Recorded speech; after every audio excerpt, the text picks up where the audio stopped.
Bonjour et bienvenue dans Le Monde Devant Soi, le podcast d'actualité internationale de Slate.fr. Je suis Christophe Caron et je suis avec Jean-Marie Colombani, directeur de la publication de Slate. Bonjour Jean-Marie. Bonjour Christophe. Et d'Alain Frachon, éditorialiste au Monde et spécialiste des questions internationales. Salut Alain. Bonjour Christophe. Gabon, Angola, Congo et République démocratique du Congo, 4 pays en 4 jours pour le 18e voyage du président Emmanuel Macron en Afrique, avec un objectif, resserrer les liens avec un continent où l'influence française se réduit au profit de la Chine et de la Russie entre autres. Longtemps considérée par Paris comme son précaré, l'Afrique a développé ces dernières années un certain ressentiment envers la France, dont le comportement n'a pas toujours été exemplaire, parfois paternaliste. Une France-Afrique dont le président a appelé à tourner la page lors d'un discours à Libreville le 2 mars dernier. Fini donc cette France-Afrique, cet héritage du passé colonial qui mêle pratiques opaques, réseaux d'influence troubles, corruption et collaboration avec des régimes autoritaires. Si le président français semble sincère dans ses adresses et sa volonté de se poser en interlocuteur neutre, ce sont ces mots, le message semble avoir du mal à passer et il ne suffit pas de déclarer la fin de certaines pratiques pour que celles-ci cessent. Et la position de Paris est fort délicate, Paris qui est appelé à s'engager par ses partenaires africains sur de nombreux dossiers économiques, environnementaux ou sécuritaires. Bref, une visite de 4 jours est donc une occasion pour nous de faire le point sur l'influence française en Afrique. Mais pour commencer, est-ce qu'on pourrait faire le point sur cette France-Afrique, ce mot qui revient toujours quand on parle des relations entre Paris et les pays africains, est-ce toujours une réalité ? Je ne crois pas parce que, d'abord, c'est vrai que quand Emmanuel Macron dit qu'il faut mettre fin à la France-Afrique, d'autres présidents l'ont dit avant lui, lui-même l'a dit déjà plusieurs fois, etc. Mais ça n'a plus de réalité pour plusieurs raisons. D'abord parce que les pays d'Afrique d'aujourd'hui ne sont pas ceux d'hier. Ils ont considérablement changé en nature économique, démographique, politique. Donc ce ne sont plus du tout les mêmes interlocuteurs et les mêmes réalités. Un exemple de ce que la France-Afrique n'existe plus. En ce moment, au Gabon. Le Gabon, c'était quand même une place forte de la France-Afrique. Prenons les travaux de l'aéroport. Ils sont confiés à une entreprise singapourienne. Prenons les travaux d'un 3e barrage à Libreville. Ils sont confiés à une entreprise chinoise. Et ainsi de suite. Prenons la situation de Port-Gentil, le débouché sur la mer du Gabon. Eh bien, il y a quelques années encore 45 000 Français. Il n'y en a plus que peut-être 5 ou 6 000 au maximum. Donc, la réalité ne correspond plus à ce vocable de France-Afrique. Il y a plus de précaré économique qui favoriserait les acteurs français ou les entreprises françaises obligatoirement par je ne sais quel... Voilà, parce qu'avant, ces grands travaux, ils étaient confiés à des entreprises françaises dans le cadre, en général, de commissions ou de partenariats un peu douteux. Après, ce que l'on a appelé aussi France-Afrique, c'est un système, en effet, qui est très daté, où il y avait une part de financement qui revenait aux partis politiques. Et notamment, puisque Emmanuel Macron va au Gabon, le Gabon était une de ses places fortes. Et le Gabon d'Omar Bongo, le père de l'actuel président, était un des grands financiers du RPR de Jacques Chirac.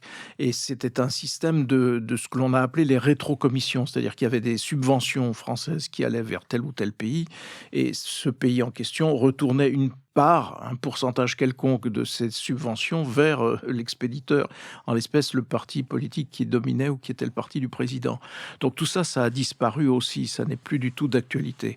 Et puis il y a un autre contexte qui joue évidemment, qui est le contexte que vous avez évoqué au début, qui est le fait que l'influence française est en baisse et qu'elle est concurrencée à la fois par la Russie, à travers la milice Wagner, par la Chine, et on peut dire aussi par l'Arabie Saoudite d'une certaine façon, et ainsi de suite. Donc on n'est plus qu'un acteur parmi d'autres, alors qu'avant, encore une fois, dans la foulée des indépendances, on était fort logiquement, ces pays étaient encore encadrés parfois par des anciens fonctionnaires français, ainsi de suite. Mais tout ça a totalement disparu.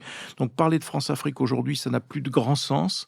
Ce qui a du sens aujourd'hui, c'est de regarder quels sont les rapports de force et quels sont les principaux acteurs de ces rapports de force. L'Afrique, pour moi, est redevenue une terre de conquête. Est redevenue une terre de conquête pour la Russie, pour la Chine, évidemment, peut-être demain aussi pour les États-Unis qui ne voudront pas laisser la Russie s'installer seule, et ainsi de suite. Mais juste une précision avant d'aller plus loin, l'Afrique, c'est immense. Quand on dit l'Afrique, c'est absolument immense.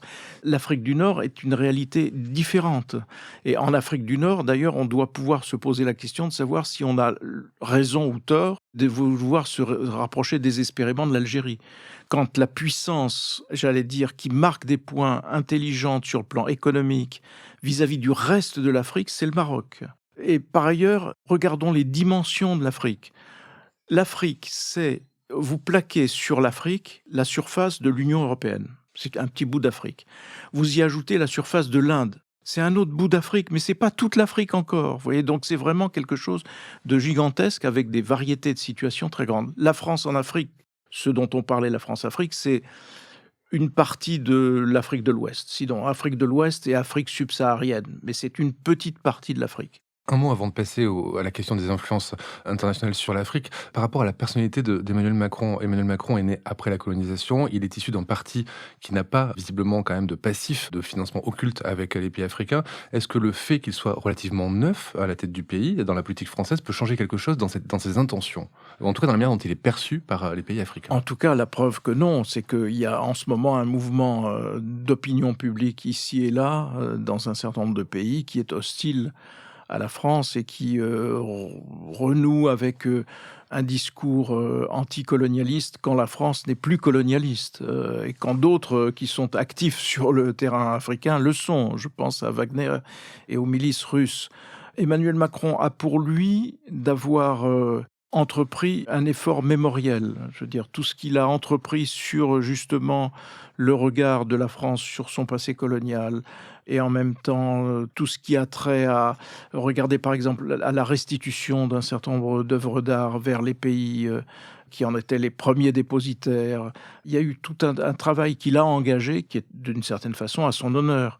Mais ça ne change pas parce que vis-à-vis des Africains et des jeunes générations africaines notamment, il est le président de la France, il incarne la France. Donc les griefs sont portés vers lui parce qu'ils sont portés contre la France.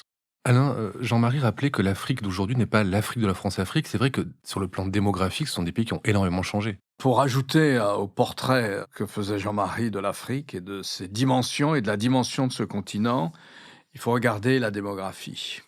L'Union européenne aujourd'hui, moins la Grande-Bretagne, c'est un peu moins de 400 millions d'habitants, vieillissants, très vite en Europe de l'Est et en Europe centrale, mais aussi en Italie et en Espagne. Les seuls pays qui tiennent le coup sur le plan démographique, c'est la France, à peu près, même si c'est pas non plus extraordinairement performant. Et puis, sortie de l'Union européenne, la Grande-Bretagne. Mais la France et la Grande-Bretagne sont des pays qui sont appelés à compter 70 millions d'habitants à l'horizon 2050. Donc, ça fait une masse relativement importante. Et regardons ce qu'il y a de l'autre côté du lac, comme on dit au bord de la Méditerranée. Eh bien, aujourd'hui, les Afriques, telles que Jean-Marie en faisait le portrait, c'est-à-dire y compris l'Afrique du Nord, c'est 1,393 milliard d'habitants selon les estimations des Nations Unies. À l'horizon 2050, c'est 2,1 milliards d'habitants. C'est-à-dire, aujourd'hui, c'est à peu près 17% de la population mondiale. Et à la fin du 21e siècle, 3 milliards, avant que ça ne commence à régresser. C'est une population en voie d'urbanisation accélérée. Et c'est vrai que si on se promène le long de la côte d'Afrique de l'Ouest, c'est une sorte de conurbation quasi continue maintenant. Donc, pour les Européens, si vous voulez, c'est le problème et la solution, d'une certaine manière. C'est-à-dire, c'est un potentiel de développement économique dont on a toujours parlé, on a toujours dit l'Afrique a un fort potentiel de développement économique. Mais c'est là maintenant.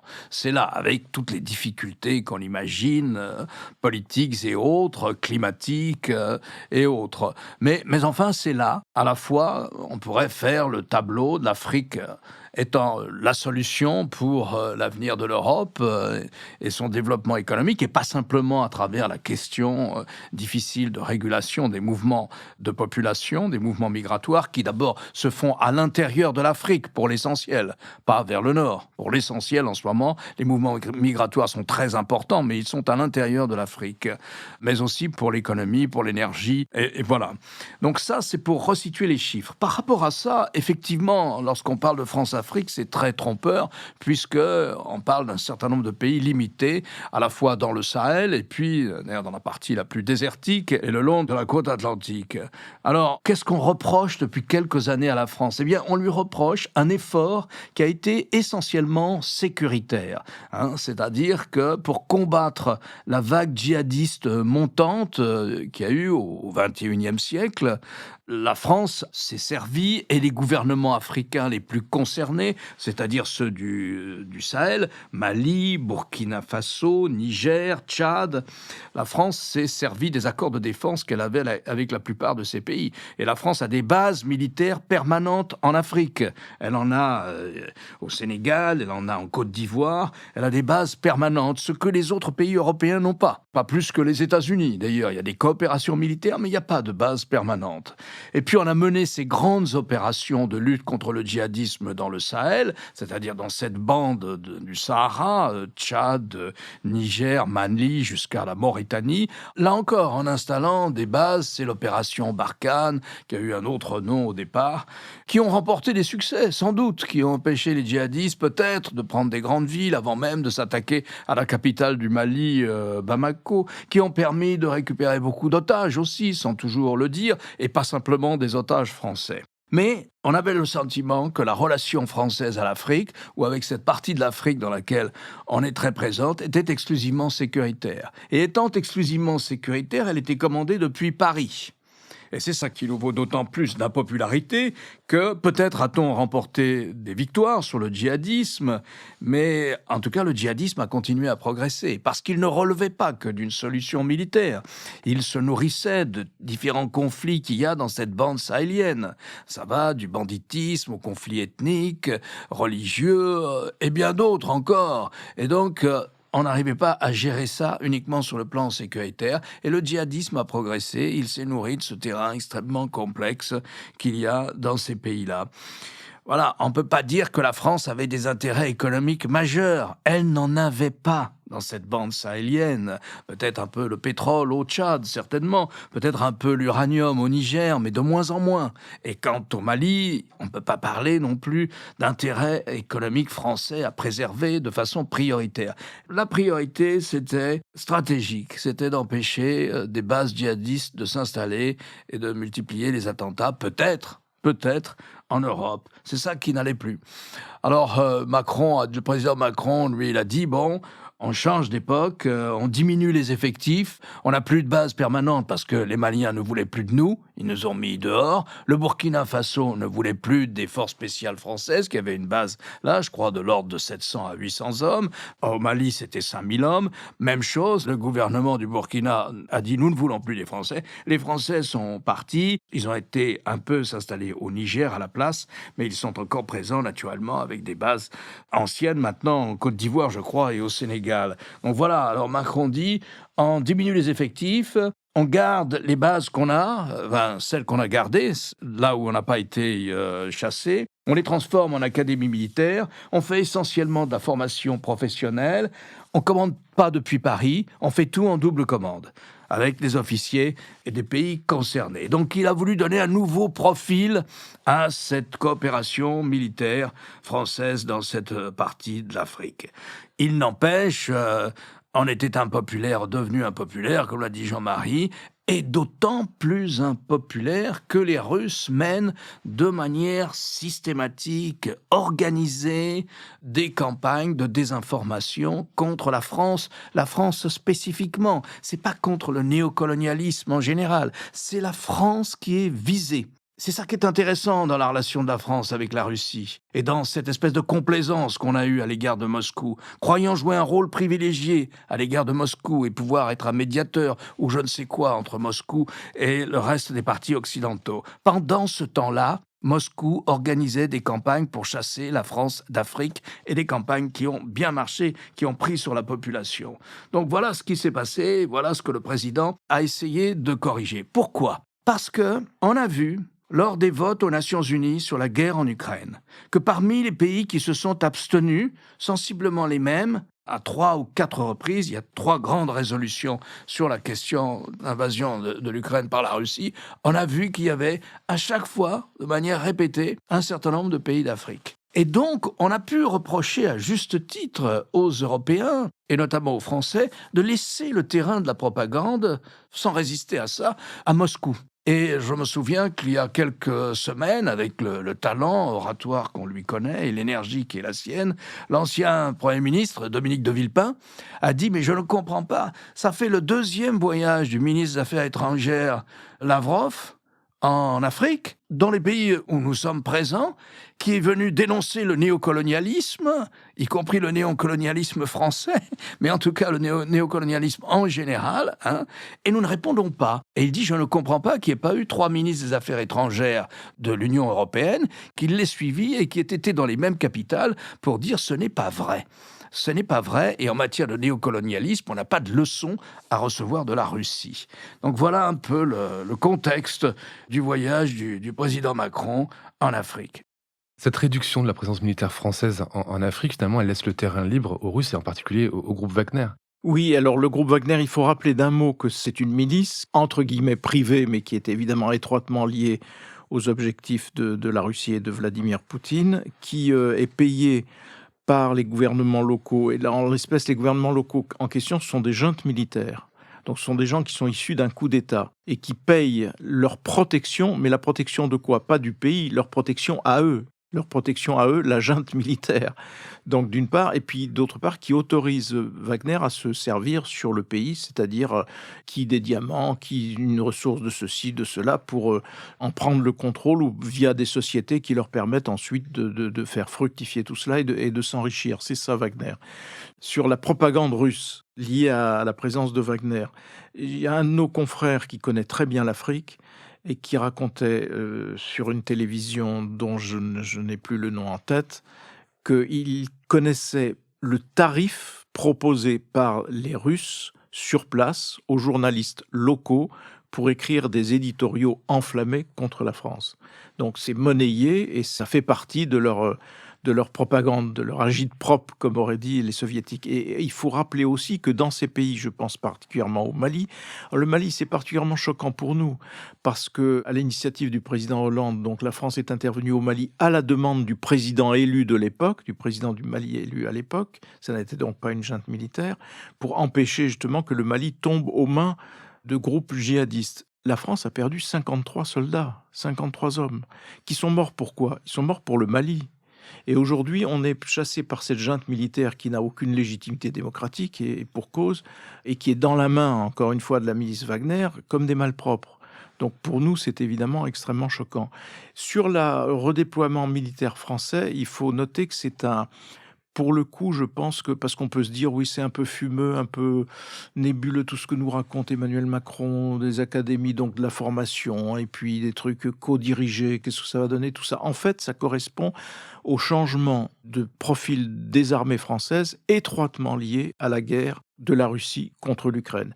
La guerre de la Russie contre l'Ukraine amène tous les Européens, et les Américains aussi, à reconfigurer leurs armées en fonction de ce que les militaires appellent une lutte de haute intensité, c'est-à-dire une guerre sur nos territoires européens face à la Russie redevenue, d'ailleurs c'est aussi un des paradoxes de la période, totalement impérialiste, puisque sa démarche est par nature impérialiste. Parce qu'avant, on était spécialisé dans les OPEX, en fait. Oui, avant, l'armée française était configurée pour se projeter à l'extérieur, et donc c'était une forme de corps expéditionnaire malléable et redimensionnable selon les théâtres d'opération, et l'armée avait été redimensionnée pour cela, donc ça veut dire qu'elle avait, dans plein d'autres aspects, maigri, et nos forces étaient concentrées sur cette capacité à se projeter.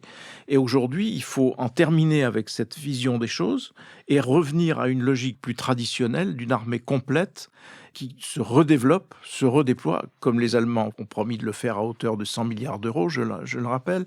Et donc, le discours d'Emmanuel Macron en Afrique correspond très exactement à cette nécessité de redimensionner et de repositionner l'armée française, comme le seront les autres armées européennes, en fonction d'une guerre qui peut éventuellement être une nouvelle guerre mondiale, mais qui peut aussi nous concerner plus rapidement qu'on ne le croit sur le théâtre européen. Donc là, son discours est en effet crédible et il habille de façon assez intelligente un repli qui est rendu nécessaire par le nouveau contexte international. Alain, j'ai parlé de la Chine et de la Russie en introduction, mais il y a aussi les États-Unis qui investissent l'Afrique économiquement, mais pas seulement. Non, pas seulement. Eux aussi éprouvent le besoin de contrecarrer l'offensive russe, l'offensive cette installation de la milice para-étatique. C'est quand même une milice qui dépend du pouvoir du Kremlin, qui obéit au Kremlin et qui dépend du Kremlin. Ça fait ce qu'on pourrait appeler la soldatesque au service de Poutine. Eh bien, les Américains ont dit au gouvernement centrafricain, écoutez, voilà, nous envoyons un certain nombre de conseillers militaires qui sont d'ailleurs arrivés à Bangui ce mois-ci, et nous vous proposons une politique d'aide et d'assistance au développement et d'investissement à une condition, c'est qu'on vous donne 1 an pour chasser Wagner de Centrafrique. Alors vous choisissez, puisque le président, lui, était très pro-russe, et semble-t-il encore assez pro-russe, et il hésite. Mais voilà une contre-offre, si vous voulez, qui ont été faites par les États-Unis, qui, alors je n'ai pas de chiffre en tête, mais on l'oublie souvent, reste un des principaux investisseurs étrangers en Afrique.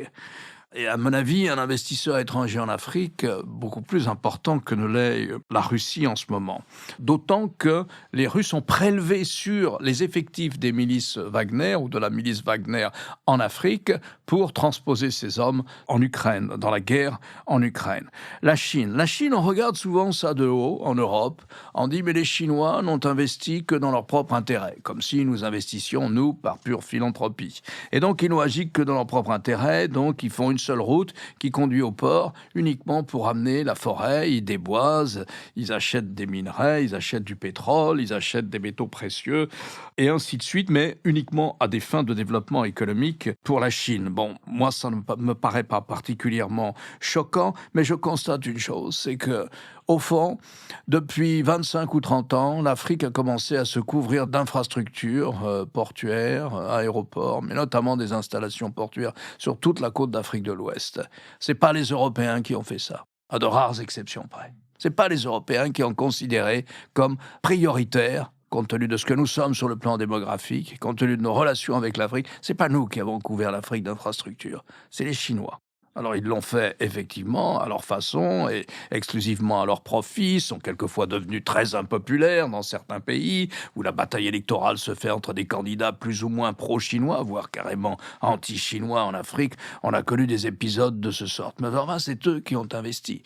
Vous ne pouvez pas me citer beaucoup d'investissements russes qui ont changé le profil économique de l'Afrique. Mais chinois, oui. Et américains, oui. Il ne tenait qu'à nous de considérer que c'était une priorité, pas simplement économique, mais une priorité stratégique. Il y a de la place encore pour l'Europe en Afrique dans les investissements? Sûrement, il y a même de la place pour la France, puisque l'aide au développement passe aussi par une agence spécialisée qui est aussi tournée vers l'Afrique. Donc certainement, d'autant que les besoins de l'Afrique sont gigantesques. Est-ce que ça Encore peut une fois, être c'est une dépassionné? dimension. Ça, je ne crois pas que ça puisse être dépassionné, parce que c'est toujours... Dans la situation actuelle, il faut aussi tenir compte du fait que, par exemple, je reprends la junte malienne, un certain nombre d'entre eux ont été formés à Moscou. Et un certain nombre d'entre eux sont allés à l'école à Moscou au temps de l'Union soviétique. Et c'est vrai d'un certain nombre de cadres africains aujourd'hui qui expliquent au fond la proximité que certains pays peuvent avoir, notamment dans les votes aux Nations Unies, vis-à-vis de la Russie. Et les préférences qu'ils peuvent avoir qui sont directement issues du fait qu'à un moment, l'Afrique était aussi un terrain d'affrontement Est-Ouest entre, d'une part, les régimes qui se réclamaient ou qui s'approchaient du marxisme-léninisme. Je pense notamment à l'Angola, que visite aussi le président Macron. Et ce clivage-là était réel, était fort. Aujourd'hui, il a été un peu remplacé par les avancées des djihadistes dans certains pays. Je pense à l'immense pays qu'est le Nigeria, mais qui est en proie évidemment à des difficultés très grandes en termes de sécurité à cause de milices djihadistes comme Boko Haram et ainsi de suite. Mais ceci pour refermer cette parenthèse ex-soviétique. Mais oui, il y a bien sûr de la place, et il y a de la place, il y en aura pour de très longues années, parce que le continent est à développer, et les besoins, comme l'évoquait Alain sur la démographie, puisque la démographie est appelée à doubler en 25 ans, je veux dire, les besoins vont être surmultipliés. Si on veut éviter, voilà, il n'y a pas de raison que ça ne soit pas évité d'ailleurs, qu'il n'y ait pas d'immenses déplacements de population, faute de pouvoir nourrir ces populations sur place. Donc il y aura des investissements, il y aura des efforts de développement, il y aura des efforts au niveau international, mais aussi chinois, européens certainement aussi, américains sans doute, d'autant plus que les Américains sont très sensibles, plus que nous peut-être, à limiter l'influence russe en Afrique. Il me semble que l'Angola n'est pas un partenaire traditionnel de la France, Non, pas du comme les tout. autres C'est pays. un partenaire Pourquoi ce nouveau. choix? C'est un partenaire qui montre que la France ne s'intéresse plus qu'à ce qui était son précaré et qui ne l'est plus, ou qui l'est de moins en moins. Je pense notamment au Sénégal, et qui doit se tourner aussi vers d'autres pays qui sont des puissances émergentes. L'Angola, c'est un pays d'une extrême richesse dans son sous-sol, et donc ils ont à peu près tout en Angola. Donc c'était pas inutile, en effet, d'aller prendre pied en vue d'investir et en vue aussi d'assumer ce qui sera, je pense, la nouvelle attitude française et européenne. On y est pour nos intérêts aussi. On assume que c'est notre intérêt. Ce qui n'était pas le cas, puisqu'auparavant, on pouvait prétendre qu'on perpétuait une œuvre, comme le disait Alain tout à l'heure, presque philanthropique, ce qui n'était évidemment pas le cas. Alors il y a les discours, il y a les mots, et puis il y a les actes, la réelle politique. Le voyage d'Emmanuel Macron va se terminer en République démocratique du Congo, dirigé par Denis Sassou Nguesso depuis près de 37 ans, dit-on d'une main de fer. Est-ce que c'est quelque chose qui est mal vu en Afrique, Alain? Je sais que dans la politique française de l'Afrique, notamment au lendemain de l'arrivée de François Mitterrand au pouvoir en 1980, et avec le ministre Jean-Pierre Cot, chargé de l'Afrique, cette question de la nature des régimes africains s'est posée et a été très largement débattue à Paris comme en Afrique, lors des sommets entre la France et l'Afrique. Et la France imposait une sorte de conditionnalité à son aide. Il fallait qu'il y ait des élections, et des présidents élus démocratiquement, et qu'on sorte de ces autocraties de père en fils, comme la famille Bongo et d'autres. Et puis, ce discours masquait cette exigence, cette conditionnalité posée à l'aide française. D'abord, nous mettait souvent en mauvaise situation concurrentielle face à d'autres investisseurs étrangers, face à d'autres pays étrangers, en ce qui concerne la présence en Afrique. Ensuite, a pu prendre un ton paternalisme, et le paternalisme fait partie de ce qu'on reproche à la France en ce moment en Afrique. Voilà, je pense qu'il faut rien céder sur les droits de l'homme, il faut ne jamais se taire sur la question des droits de l'homme, mais je pense que cette conditionnalité imposée par Paris dans sa relation avec l'Afrique, cette conditionnalité politique, me paraît avoir eu des effets plutôt négatif que positif sur notre relation avec l'Afrique, et notamment avec les jeunes de l'Afrique d'aujourd'hui. Je pense que là aussi, le discours doit changer. Ça ne veut pas dire que cette exigence sur les droits de l'homme, on doit la mettre dans notre poche, mais on ne peut plus la mettre en avant comme on l'avait mis à la fin du XXe siècle. Il faut le faire différemment. En tout cas, il faut continuer de le faire, parce que l'argumentaire qui nous est opposé dans ces pays-là est un argumentaire qui était utilisé d'ailleurs par l'Union soviétique à sa grande époque pour nous renvoyer à des questions de souveraineté et à l'idée qu'on n'avait pas en effet à se mêler du régime politique des uns ou des autres, et qu'au nom de quoi devions-nous transposer ou transporter nos valeurs. Mais quand on dit nos valeurs, c'est une valeur, c'est la liberté. Et alors, ça voudrait dire qu'on considère que la liberté, c'est bien pour nous, mais pas pour les autres. Il suffit de demander aux populations qui se sont révoltées ici et là, notamment pendant les printemps arabes, mais aussi en Iran en ce moment, à d'autres endroits, nécessairement, peut-être un jour en Russie, au nom de la liberté. Les Ukrainiens, qu'est-ce qu'ils ont fait de mal aux yeux des Russes? Ils ont proclamé leur liberté, et leur liberté de s'autodiriger, démocratiquement. Donc, il faut quand même avoir cela en tête. Cet argumentaire-là nous est servi à chaque fois. Il est renouvelé d'ailleurs aujourd'hui par les pays qui s'abstiennent, par exemple, sur le vote contre la Russie. Il y a des gens qui votent pour massivement, il y a eu 145 États, mais il y en a une partie, dont l'Inde et le Brésil, qui se sont abstenus, notamment au fait qu'on n'a pas à transposer comme ça. Mais oui, sauf que la liberté, elle est pour tout le monde, c'est une aspiration de l'être humain qui est sans frontières. Donc, au nom de quoi, nous-mêmes, cesserions de dire, non, on est libre, mais on veut le garder pour nous-mêmes, et surtout, on veut le cacher. Ça n'a pas de sens. Donc, il faut certainement pas abaisser cet étendard, je pense. Merci Jean-Marie pour ce rappel fondamental. Merci Alain. Alain, je rappelle votre chronique chaque jeudi dans Le Monde et sur lemonde.fr. Jean-Marie, je rappelle quant à vous votre participation à l'émission Politique sur France 24 le jeudi aussi. Merci à Aurélie Rodriguez pour l'enregistrement et la réalisation de cette émission. À la semaine prochaine. À la semaine prochaine, merci Christophe. Au revoir Christophe.